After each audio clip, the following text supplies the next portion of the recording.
আসসালামু আলাইকুম। হ্যালো জনগণ, কি অবস্থা সবার? আশা করি সবাই ভালো আছেন। আলহামদুলিল্লাহ আমি অনেক ভালো আছি। তো নানার বাড়ি এসেছি। তো নানার বাড়ি এলাকার পরিবেশটা দেখাবো না তা কি হয়। তো আজকে আমার নানার বাড়ি এলাকার চারপাশের পরিবেশটা দেখাতে যাচ্ছে কেমন। তো আমার নানার বাড়িটি টাঙ্গাইল ডিস্ট্রিক্টের কালিহাতী থানার পোস্ট অফিস কুকডহারার বাড্ডা গ্রামে অবস্থিত। গ্রামটি আসলে খুবই সুন্দর। তো যেদিকে চোখ যায় শুধু সবুজ আর সবুজ, চারদিকে শুধু ধানের ক্ষেত।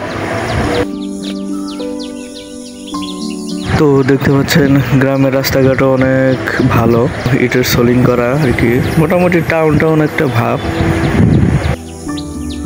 তো আমার নানার বাড়ির পাশ দিয়ে একটা ছোট নদী বয়ে গেছে।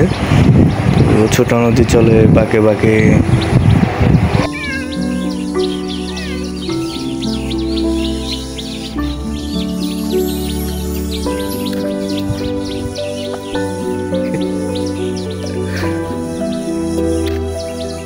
দেখতে পাচ্ছেন নদীটি পানায় ভরপুর। তো বর্ষার মৌসুমে নদীটি একদম পানিতে পরিপূর্ণ হয়ে যায়, এমনকি রাস্তায় পানি উঠে যায়। বর্ষার মৌসুমে যখন চারদিক পানিতে পরিপূর্ণ থাকে তখন চারপাশের দৃশ্যটা দেখতে অনেক ফ্যান্টাস্টিক লাগে। গ্রামের পরিবেশটা অনেকটা নীরব প্রকৃতির। তো আপনারা শুনতেই পাচ্ছেন চারদিকে পাখিদের কিচিরমিচির ও কীটপতঙ্গের শব্দ এবং নীরবে বাতাস বয়ে যাওয়ার শব্দ। সত্যিই মনোমুগ্ধকর।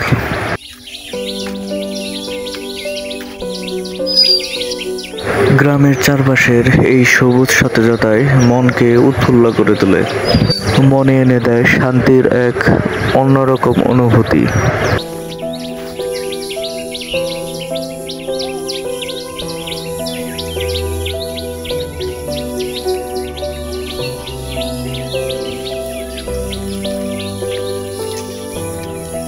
তো এই ছিল আজকের ভিডিও, এই পর্যন্তই। তো আপনাদের সাথে দেখা হবে, কথা হবে পরবর্তী নেক্সট ভিডিওতে ইনশাল্লাহ। তো সবাই ভালো থাকবেন, সুস্থ থাকবেন। আসসালামু আলাইকুম, আল্লাহ হাফেজ।